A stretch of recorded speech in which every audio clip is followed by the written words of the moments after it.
teman-teman? Bipro? Masih tetap ya? Saya kira udah berubah. Jaya. Saya ingat itu, kelompok 4 tuh. Cuman yang datang di pacet 17 Agustus yang tahu. Well, hari ini saya juga dibantu dari teman-teman multimedia. Nanti mungkin ya untuk tayangin beberapa slide yang saya highlight dari firman Tuhan malam hari ini. Bulan ini kan kita bicara tentang yang namanya janji Tuhan. Oke?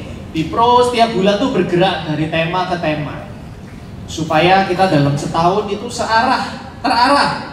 Ya, kita terarah. Apa yang kita pelajari, apa yang diimpartasikan, apa yang jemaat dapat di tempat ini itu bisa terarah dan tidak berulang, tapi bisa dari from A to Z, dari ujung ke ujung. Bulan ini kita bicara tentang berbagai macam hal mengenai janji Tuhan. Bulan depan kita bicara mengenai ujian dan pencobaan. Ya, jadi teman-teman bisa datang kembali minggu depan, itu sudah bulan September. Ya, besok minggu depan itu nggak kalah seru dan nggak kalah menarik. Minggu depan kita dilayani Pak Rio, ya, akan bahas tentang Ayub. Judulnya kesalehan yang hampir tergelincir. Wah, keren ya.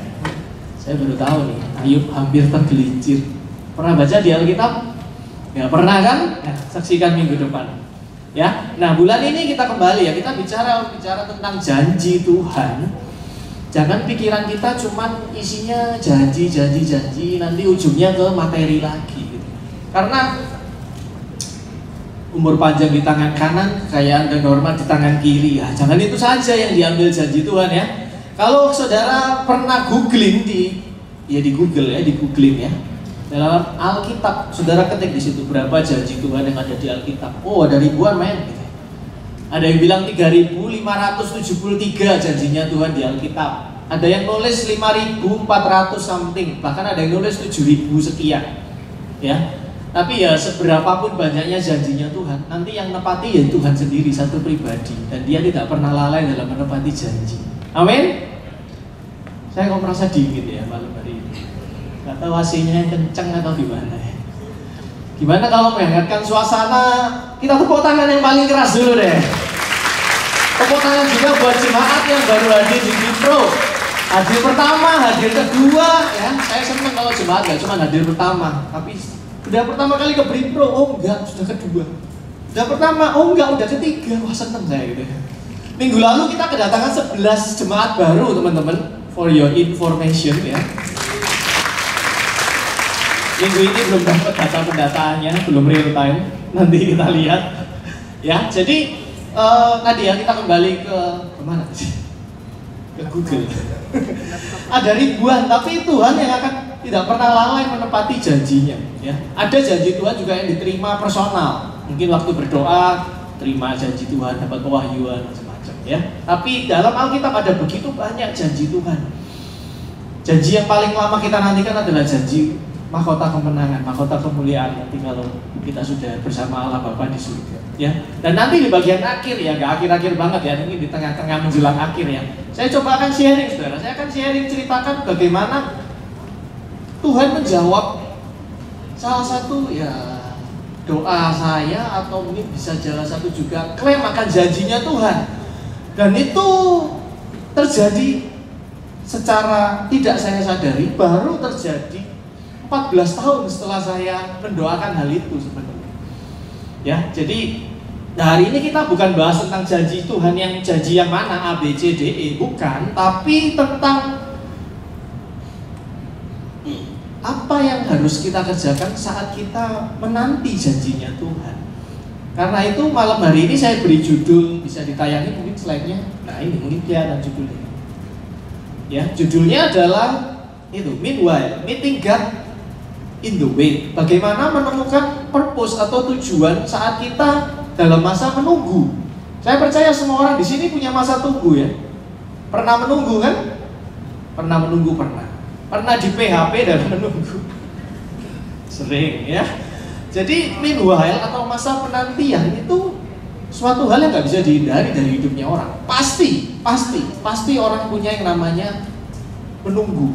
Nah, Ada sebuah statement yang muncul dalam kepala saya waktu saya saat teduh mempersiapkan materi topiknya ini, yaitu, coba tolong di slide-nya, ya, Anda bisa baca bersama ya. Itu saya tulis di situ ya. Jadi selama masa tunggu, the best practical way to live when we wait on God promises is to live with the right response, day in and day out.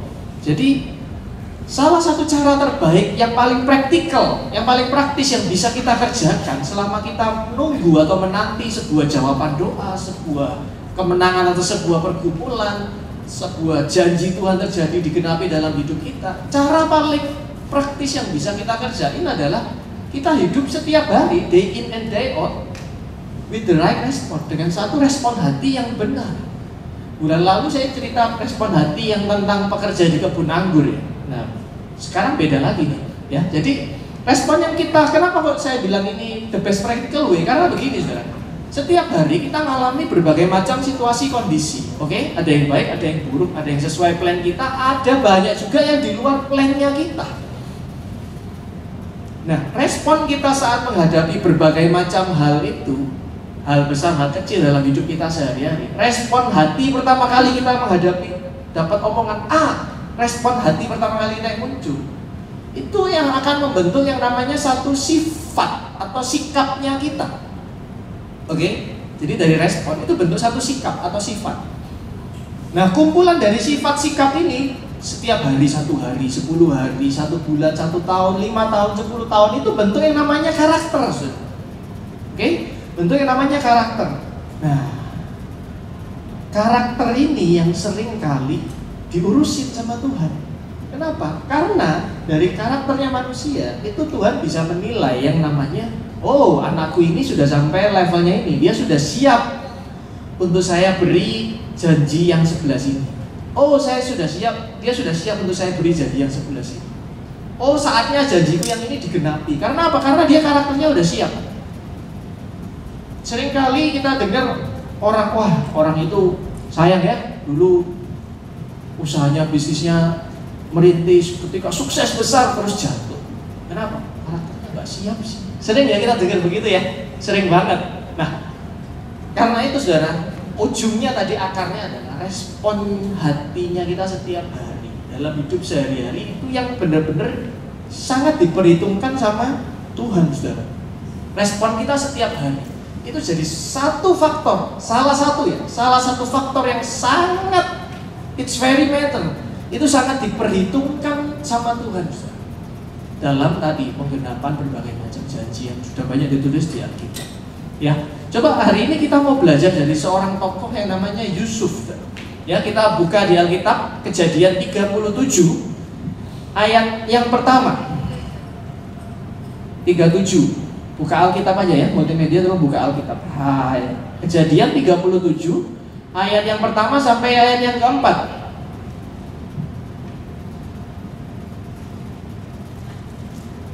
Adapun Yakub, ia diam di negeri penumpangan ayahnya, yaitu di tanah Kanaan.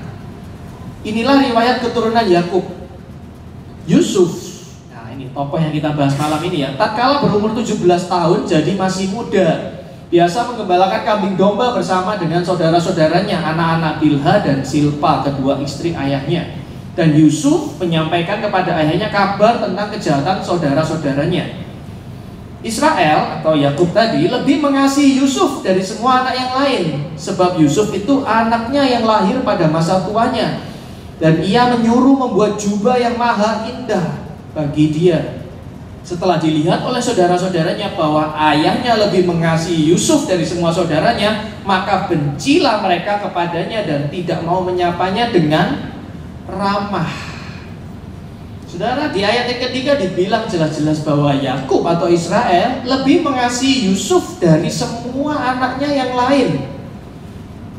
Ya, kalau dilihat-lihat ya, sebenarnya sampai detik ini Yusuf itu salahnya apa? Nggak salah apa-apa, saudara. Dia dibenci saudara-saudaranya, salahnya apa? Nggak ada salahnya. Mungkin kalau cari salah-salahnya, salah bapaknya kali ya. Kenapa kok pakai anak favorit, anak yang biasa nggak favorit gitu ya? Ya ini pelajaran buat kita orang tua ya, nggak ada anak favorit sama anak yang nggak favorit gitu ya. Jadi dibilang di situ Israel lebih mengasihi Yusuf dari semua anaknya.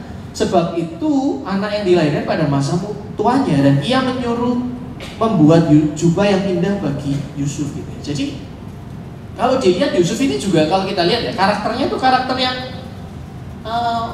seorang pemuda yang dibilang 17 tahun ya. Seorang pemuda yang baik-baik. Ya kalau orang sehari-hari bilang ini anak kuai-kuai lah ya. Baik-baik. Sifatnya manis, baik ya kan. Dibilang juga parasnya juga baik maksudnya. Jadi hidupnya juga benar di hadapan Tuhan. Karena itu Tuhan, kita tahu cerita berikutnya, Tuhan menyertai apa yang dikerjain Yusuf pasti berhasil gitu kan. Nah tapi kita tahu juga kan di ayat-ayat selanjutnya nanti kita tahu bagaimana perjalanan hidupnya Yusuf. Saudara pernah ngitung nggak berapa kali Yusuf kena detour? Saya tulis ini detour ya. Detour itu jalan memutar. Anda tahu pernah lihat TV show yang namanya Amazing Race? Lomba-lomba tuh pergi ke negara-negara, Amazing Race, ya itu kan ke pos-pos itu kayak kita kemarin main di game 17 Agustus ya, ke pos ini nyelesain tantangan. Tapi di suatu titik secara misterius tiba-tiba ada satu kelompok yang datang, ya selamat Anda sampai di pos ini, tapi di pos ini Anda harus kena yang namanya detour. Wah pasti depresi semua. Apa itu detour itu? Harusnya dia bisa selesai tantangan, masuk lanjut pos berikutnya. Tapi dia dalam tanda kutip dia tim yang apes, kena detour, dia nggak bisa nyelesain main di pos itu. Dia harus dapat pos yang nggak enak banget, dan itu dia harus muter jalannya jauh banget. Setelah itu baru balik ke pos ini lagi, main di sini, baru bisa lanjut pos berikutnya. Jadi bakal ketinggalan sama tim-tim yang lain. Padahal peraturannya yang datang terakhir eliminasi pulang. Jadi orang kena detour itu nggak enak, jalannya harus muter dan menghadapi banyak hal yang nggak asik banget, cobaan-cobaan yang benar-benar ya berat. Nah, saudara pernah ngitung nggak Yusuf itu kena detour berapa kali di Alkitab? Ya, saya coba iseng-iseng nih, coba kita runtut dengan cepat ya, karena nggak keburu waktunya kalau kita baca semua ya. Kita persingkat aja, saudara ya. Yang pertama, saudara, kondisi yang pertama, Yusuf jadi anak kesayangan bapaknya, ya. Tapi di sisi lain, ironisnya dia dibenci sama saudara. Nah kalau saya catat ini detour yang pertama, ironis sekali. Dia udah jadi anak kesayangan, ya kan, mendapat kasih sayang favorit, dapat fasilitas lebih, ya kan, apapun yang terbaik. Yakub itu juga bukan orang miskin, pasti fasilitas mengalir terus buat anak kesayangan. Tapi di sisi lain, dia dibenci sama saudaranya. Hidupnya nggak mungkin nyaman, kayak hidup sendiri. Itu yang pertama, saudara. Dari situ aja udah dilatih dia ya. Yang kedua, dia didapat tadi namanya jubah maha indah. Multicolor coat, ya, jubah maha indah. Tapi ironisnya setelah itu, setelah dapat jubah bagus-bagus, nggak dipajang keren-keren, petentang-petentang kemana, tapi nasibnya berubah. Dia malah dibawa dan dibuang ke dalam sumur. Itu yang kedua. Ya, yang ketiga, saudara, setelah masuk sumur, dia dikabarkan mati kepada bapaknya yang notabene adalah salah satu atau hanya satu-satunya andalannya dia, karena dia anak kesayangan, nggak punya dapat dukungan dari mana-mana lagi, semua saudaranya benci sama dia. Nah celakanya dia dikabari mati sama bapaknya itu, diterkam sama binatang buas, padahal dia dibuang di dalam sumur. Yang ketiga. Yang keempat, sudah masuk dalam sumur, sudah posisinya di bawah ya, dia diangkat keluar, pikirnya mau dibebasin, ternyata enggak, dijual ke pedagang Midian, dijual sebagai budak, as a slave. Nah, keempat. Kelima, udah dijual sebagai budak di orang Midian, dijual lagi ke rumahnya Potifar, salah satu pejabat di Mesir. Di sana dia jadi pembantu, sudah jadi budak di sana. Ya, itu sudah yang kelima dia, saudara. Di tour yang kelima harus muter yang kelima sebelum mencapai yang namanya kesuksesan lah, katakanlah begitu ya. Dijual ke rumah Potifar, tapi kita lihat di sana responnya Yusuf gimana? Oh keren, kerjanya bagus dibilang di situ. Bahkan rumah itu diberkati karena ada Yusuf di sana yang kerjain segala sesuatu, diberkati rumahnya, dan dia dapat kepercayaan penuh dari sang tuan pemilik rumah itu, yaitu Potifar. Dia dapat kepercayaan dari seorang pejabat, saudara. Ya, udah naik, sudah diangkat tinggi. Kena lagi, difitnah. Ada kasus sama istri Potifar, difitnah, ingin melecehkan. Ya, habis difitnah, kena marah sang tuan rumah Potifar, lalu dibuang ke penjara. Udah bagus-bagus dipercaya, busuk lagi ke bawah, masuk penjara. Sampai penjara, gimana responnya Yusuf? Bagus lagi. Dia kerjain yang baik, jadi orang yang baik. Akhirnya singkat kata dia jadi kepercayaan sama sang kepala penjara. Oke? Jadi kepercayaan sama yang kepala penjara. Udah mulai dapat harapan lagi. Bahkan di sana dia ketemu sama juru minuman raja dan juru roti satunya, juru roti dan juru minum. Mereka ceritain mimpi, Yusuf mengartikan mimpinya. Dan salah satu artinya adalah Yusuf yang mengartikan mimpi juru minuman. Juru minumannya beneran, mimpinya diartikan Yusuf, beneran diangkat oleh Fir'aun, kembali keluar. Yusufnya dilupakan, bye-bye. Saudara, kalau saya catat di sini minimal ada 7 kejadian milestone, kejadian fatal di hidupannya Yusuf yang dia harus naik turun, naik turun, naik turun, turun, naik turun lagi, jeblok lagi, sampai akhirnya dia dilupakan berapa tahun di penjara. Ya, jadi setidaknya ada 7 kali, saudara. Tapi kita lihat, belajar di sini gimana respon hatinya Yusuf dan gimana karakternya dibentuk menjadi pribadi yang semakin tangguh, saudara. Ya, jadi kalau saya catat, kita belajar satu kesimpulan dari hidupnya Yusuf. Jadi orang yang baik-baik, ya di rumah tadi Yusuf orangnya baik, jadi kesayangan, ya. Jadi saya tulis menjadi baik dan benar saja itu nggak cukup ternyata. Kalau kita belajar dari kisahnya Yusuf, ya. Jadi baik dan benar saja tidak cukup. Tuhan masih perlu berurusan dengan pembentukan karakternya Yusuf. Ya, coba kita baca bersama-sama kata Yusuf diganti kata saya. Oke, 2, 3. Menjadi baik dan benar saja tidaklah cukup. Tuhan masih perlu berurusan dengan pembentukan karakter saya. Sekali lagi, menjadi baik dan benar saja nggak cukup. Tuhan masih perlu berurusan dengan pembentukan karakter saya. Nah, kalau kita ngomong bentuk karakter, ya saya lompat sedikit ya, pembentukan karakter di Alkitab, salah satu perumpamaan yang diangkat di Alkitab itu ada di kitab Yeremia, saudara. Ya, pembentukan karakter itu Tuhan pernah ceritain ini, perumpamaan ini ke Yeremia. Yeremia 18, coba kita buka ya di Alkitab kita, Yeremia 18 ayat 1 sampai 4. Ya, sama ya. Tadi Kejadian 37 1 sampai 4. Sekarang Yeremia 18 1 sampai 4 ya. Alkitab aja, Alkitab. Alkitab Yeremia 18 1 sampai 4. Firman yang datang dari Tuhan kepada Yeremia bunyinya, pergilah dengan segera ke rumah tukang periuk. Di sana aku akan memperdengarkan perkataan-perkataanku kepadamu. Lalu pergilah aku ke rumah tukang periuk. Dan kebetulan ia sedang bekerja dengan pelarikan. Nah, ini ayat 4, saudara ya. Apabila bejana yang sedang dibuatnya dari tanah liat di tangannya itu rusak, maka tukang periuk itu mengerjakan kembali bejana lain menurut apa yang baik pada pemandangannya. Saudara, pembentukan karakter di Alkitab itu digambarkan dengan sebuah perumpamaan seperti seorang tukang periuk atau penjunan, ya, yang membentuk satu bejana. Saudara. Bejana itu dari tanah liat, ya. Kalau kita tahu lihat di TV-TV, ya kan, itu kalau bentuk tanah liat dia harus basah, kemudian dipelarikan itu diputar itu, kemudian dia mulai bentuk ini ada bentuk ditipisin, dikikis apa. Dan kalau tanah liat itu keras, terlalu keras sifatnya, dia nggak akan bisa jadi bentuknya seperti yang diingini oleh sang penjunan. Karena itu karakter itu bentuknya kadang seperti itu, tergantung respon kita juga tadi. Karena respon kita bentuk karakter kita tadi. Kecil, step by step, day by day in and day out, ya, akan bentuk satu karakter. Kalau karakternya kita keras, nggak sesuai dengan mau yang dibentuknya Tuhan, bejana itu akan diremukkan kembali. Kenapa? Karena sudah kering. Kalau kering sudah nggak bisa dibentuk lagi kan, hancurin lagi, hancur lagi, lebur lagi, jadi bahan dasar lagi, basah lagi, mulai lembek-lembek lagi, mulai dibentuk lagi.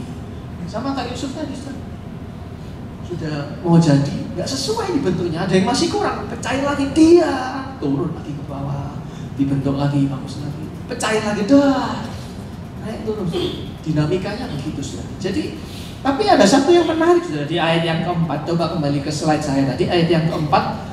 Apabila bejana yang sedang dibuat dari tanah liat di tangannya itu rusak, maka atau nggak sesuai ya, maka tukang periuk itu mengerjakan kembali menjadi bejana lain menurut apa yang baik pemandangannya. Satu versi saya kutip dari kitab bahasa Inggris, The Message, saudara ya. Nah, whenever the potter was working on turn out badly, as something happen when you are working with clay, the potter will simply start over and use the same clay to make another pot. Jadi saya kasih tulisan merah di situ. Penjunan itu, the potter yang membentuk itu akan menggunakan the same clay, saudara. Tanah liat yang sama. Wah, ini syukur, haleluya, saudara. Kalau the potter itu, penjunan itu menggunakan tanah liat yang lain, cilakalah kita, saudara. Kalau kita nggak nurut sama Tuhan sekali, diremukkan cedera, Tuhan pakai yang lain lagi, saudara. Cilaka kita, saudara. Nggak boleh salah sama sekali, berarti. Tapi bersyukur kita malam hari ini, firman Tuhan ngajarin kita kalau bejana itu nggak sesuai bentuknya, dia akan diremukkan lagi, dirusak lagi, jadi bahan dasar lagi, dipakai lagi, saudara, bahannya itu. Sama, kita juga begitu, saudara. Dibentuk Tuhan karakternya nggak sesuai dengan berbagai macam kondisi, kita diremukkan lagi. Supaya apa? Supaya hati kita mudah dibentuk lagi.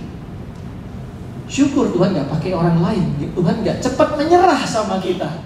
Tapi Tuhan nggak pernah menyerah. Dia terus bentuk kita, saudara. Ya, jadi Tuhan nggak pernah berhenti berurusan dengan yang namanya hati dan karakter kita, saudara. Oke? Waktu terus berjalan, saudara ya. Nah, saya cerita ini, saudara ya. Saya cerita ya.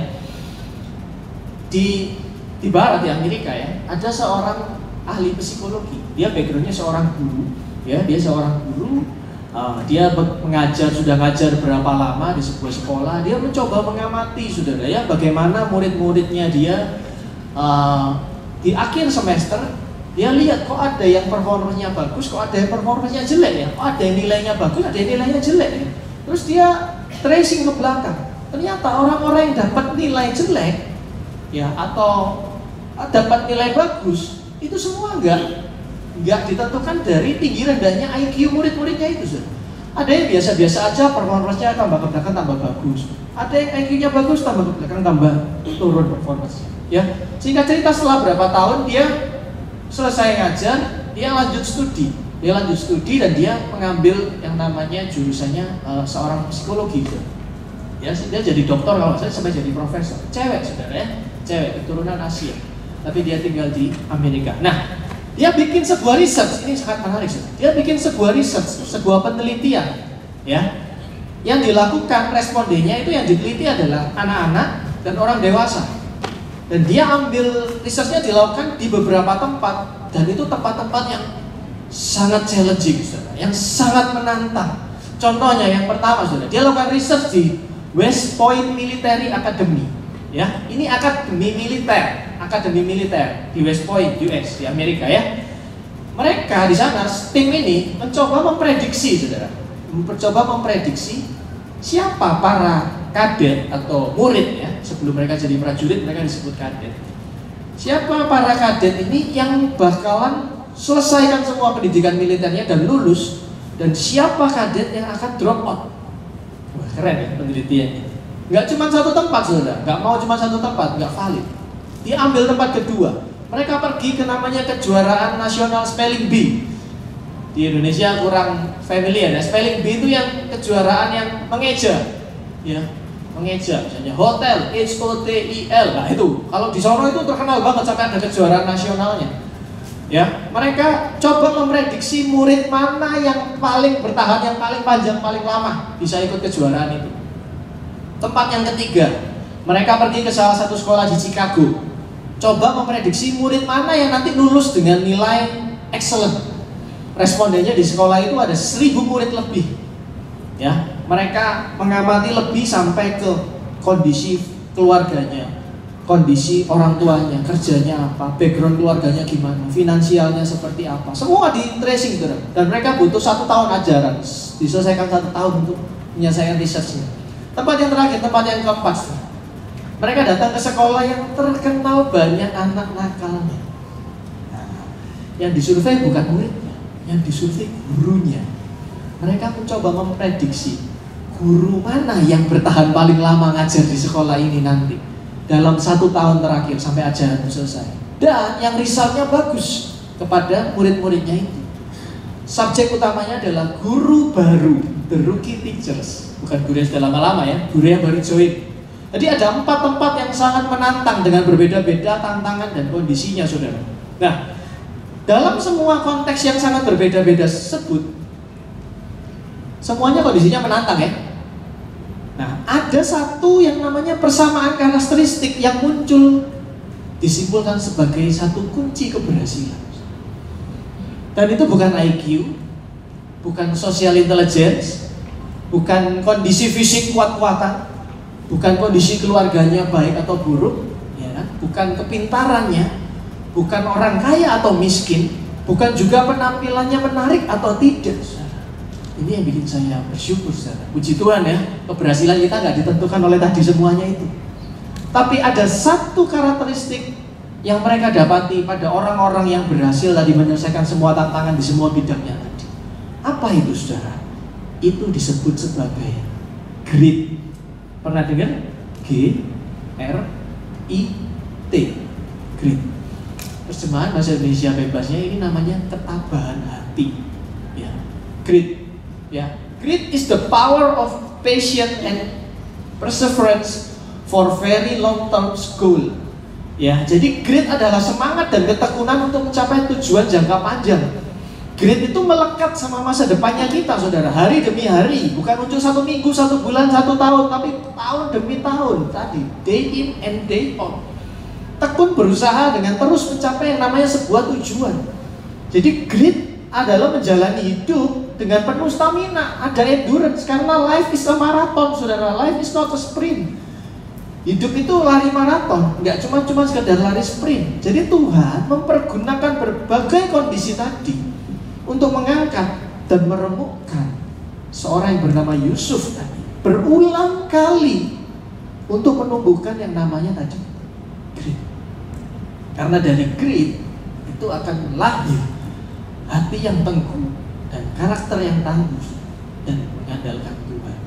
Amin. Saudara mau punya grit, saudara? Oke? Nah, ini hampir terakhir, saudara. Seperti tadi saya janjikan ya, saya mau cerita, saya mau saksi, saudara. Mungkin teman-teman bisa bantu ya. Kak Andrew mungkin bisa main ting-tong gimana gitu, biar nggak dingin loh saya di sini itu, kena sentrongan saya terus. Ya, tahun 2008, saudara. Tahun 2008, saya waktu itu masih muda, sekarang juga masih muda sih. 2008, saya lulus kuliah November 2007. Tahun 2008 saya masih kerja di sebuah perusahaan, saudara.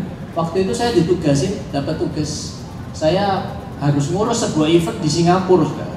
Ya, ngurus di sana. Nah, eventnya itu di salah satu mall di Orchard Road. Ya, nama mallnya mungkin cukup familiar, Takashimaya. Ngerti ya, mungkin ya. Kalau nggak ngerti ya nanti kesana rame-rame. Bipro goes to Singapura.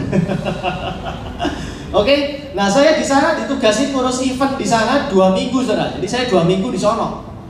Waktu hari Minggu, benar-benar hari Minggu on Sunday, ya, saya kebetulan kepikiran, oh iya, saya punya teman di sini, teman lama, teman waktu dulu kita pelayanan bareng. Waktu zaman dulu saya masih di remaja Manyar, teman pelayanan bareng.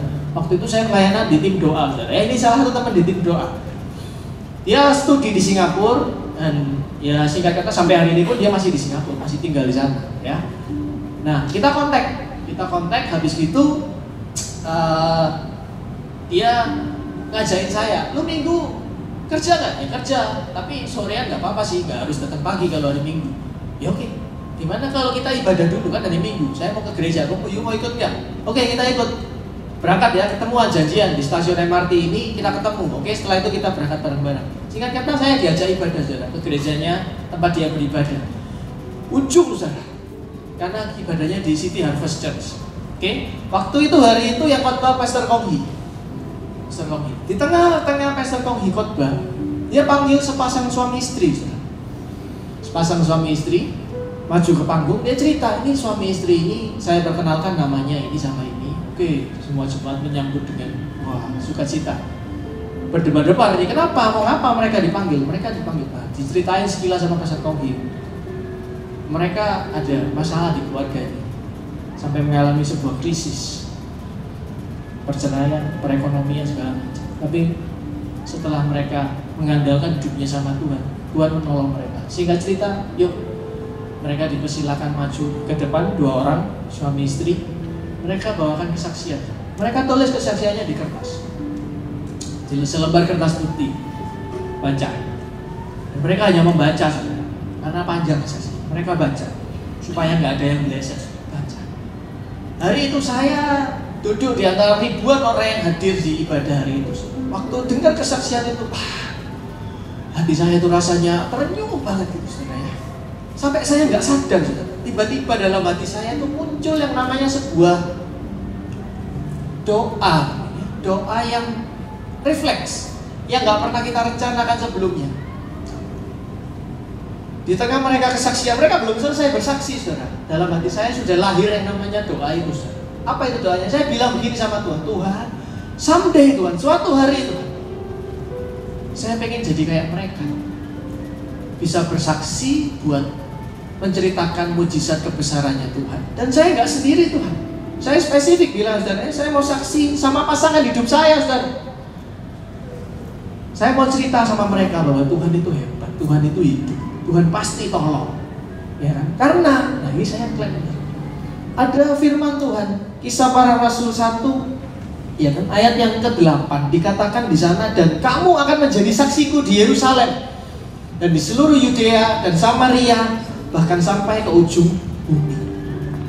Kita klaim janji itu, saudara. Tahun 2008, saudara, nikah aja belum, saya sudah punya doa mau saksi sama pasangan hidup, saudara ya. Saya menikah tahun 2012, saudara ya. Beberapa tahun setelah kejadian itu, saat nikah pun saya nggak ingat, saudara, kalau saya pernah doa itu, ya. Tapi 14 tahun kemudian, tahun 2022, tahun lalu, saudara, saya dan mantan pacar saya, istri saya ya, berdiri di mimbar gereja. Kita baca kesaksian yang di print pada satu lembar kertas putih, sama seperti mereka yang 14 tahun lalu saya lihat di Singapura di City Harvest Church. Sama-sama kita cerita bagaimana Tuhan tolong hidup kami. Bedanya isinya, isi kesaksiannya. Kalau dulu saya dengar mereka bercerita bagaimana Tuhan tolong pulihkan keluarga mereka keluar dari krisis ekonomi. Tahun lalu saya dan istri saya berdiri di atas mimbar cerita bagaimana Tuhan tolong kami, terutama istri saya, untuk terima kesembuhan dari penyakit kanker. Jadi saya bahkan lupa kalau saya pernah doa kayak begitu. Mungkin sekitar 2 minggu lalu saya cerita sama istri saya waktu dia lagi di dapur, saya juga lagi bikin kopi di dapur gitu ya. Kita ngobrol di dapur di pantry. Saya kok inget ya, kamu pernah tak ceritani nggak ya? Saya bilang gitu. Sepanjang kita married, kita menikah, kamu pernah nggak tak ceritani ya? Kalau tahun 2008 waktu saya di Singapura itu, saya pernah doa seperti ini. Saya pernah doa seperti ini dan kok Tuhan itu jawab tahun lalu ya, kita saksi itu ya. Saya sampai berkelakar, saudara. Saya sampai bercanda sama ngomong sama dia, dan saya juga ngomong, maksudnya saya ngomong sama Tuhan, masa sih Tuhan itu izinkan yang namanya penyakit kanker itu mampir ke istri saya cuman gara-gara Tuhan pengen ingat doa saya dan pengen jawab doa saya. Saya pengen bersaksi di depan sama istri saya, ceritain bahwa Tuhan itu hidup, Tuhan itu ajaib, Tuhan itu pasti tolong kita. Masa yuk gitu sih Tuhan, gak bahaya lah gitu. Gak main-main, masa iya nih pilek, batuk, demam gitu ya. Ini penyakit salah satu one of penyakit yang paling banyak bunuh orang di dunia, saudara. Masa cuma gara-gara itu gitu. Nah saya ngomong sama istri saya, kamu pernah nggak saya ceritain kayak gitu? Gak pernah katanya gitu. Terus sekarang kamu tahu ya? Iya. Untung dulu saya nggak cerita ya. Kalau saya cerita mungkin nggak jadi merit kita gitu.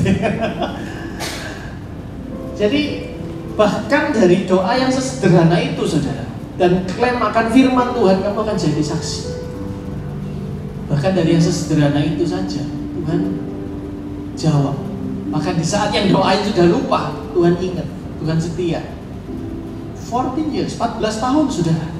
Jadi ya benar-benar Tuhan kita itu Tuhan yang konsisten, saudara ya. Kita aja yang sering gak konsisten, saudara. Nah, mungkin kita saat ini sedang ada di posisi yang menanti yang namanya penggenapan janjinya Tuhan, atau nunggu jawaban doa dah, atau mungkin kita sedang ada dalam satu kondisi yang tertekan, terpojok, stres berat, ada masalah, berbagai macam persoalan keluarga, anak, hubungan suami istri, hubungan dengan orang tua, atau finansial, atau mungkin sedang berdoa pergumulan, sedang dalam masa penyembuhan sebuah penyakit. Nah, gimana kita jalani masa-masa seperti itu, saudara? Saya percaya, saudara, dalam setiap kondisi musim hidup kita itu nggak pernah ada yang namanya kebetulan. Amin. Nggak pernah ada yang namanya kebetulan. Kita bisa temukan, we can meeting God, kita bisa ketemu Tuhan dalam setiap penantian kita, saudara. Ya, jadi saya simpulkan ada 3 hal yang ingin saya bagikan malam hari ini, saudara. Yang pertama, saudara, percaya janji Tuhan adalah ya dan amin. Ini poin pertama yang kita cukup percaya, nggak perlu do something. Ini bagiannya Tuhan nanti penggenapan janji. Porsi kita di poin 1 ini cuma percaya janji Tuhan itu ya dan amin. Jangan pernah ragu sama yang namanya firman Tuhan. Janji-janjinya Tuhan di Alkitab yang ribuan tadi itu jangan pernah ada yang ragu. Sekecil pun jangan ragu, saudara. Karena janji Tuhan tuh nggak pernah hilang lekang sama waktu, saudara. Bahkan tadi doa yang refleks aja 14 tahun dijawab, saudara. Kalau Tuhan jawab di tahun yang ke-7 belum tentu karakter kita siap, saudara. Uang dijawab ke tahun ke-14 aja juga kita masih gemeteran. Pertama dapat diagnosa aja kaki bergetar, saudara. Pengen delosor, rasanya pengen jatuh. Tuhan tahu, saudara. Poin yang kedua, perhatikan respon sikap hati. Karena itu sangat diperhitungkan sama Tuhan. Wes, saudara percaya, saudara, ini PR kita setiap hari. Urusannya sama diri kita sendiri, respon hatinya kita sendiri. Gak peduli orang kiri kanan. Ini urusannya kita sama hati kita sendiri. Gimana kita punya respon dan sikap hati yang benar di hadapan Tuhan. Itu dulu yang pertama, saudara. Ketika hadapi suatu hal, responnya gimana dulu, saudara. Karena itu sangat diperhitungkan sama Tuhan, saudara. Dan yang ketiga, yang terakhir, saudara, bangun karakter clear. Tahu tujuan hidupnya, saudara. Ya, jadi supaya hari makin hari kita jadi pribadi yang makin tangguh, hati kita makin kuat, saudara, dan makin mengandalkan Tuhan. Ingat, saudara, jadi baik dan benar saja nggak cukup. Tuhan masih perlu berurusan sama pembentukan karakter hatinya kita, saudara. Amin. Amin, saudara. Malam hari ini yuk kita mulai renungkan, reflection. We can meet God in our ways. Kita bisa temukan Tuhan dalam setiap permasalahan hidup kita. Ada Tuhan di sana. Temukan maksudnya apa? Karena dengan maksud itu tanda tahu akan mulai bangun tadi yang namanya ketabahan. Kalau nyanyi waktu Tuhan pasti yang terbaik, walau kadang tak mudah dimengerti, lewati cobaan, ku tetap percaya waktu Tuhan pasti yang terbaik.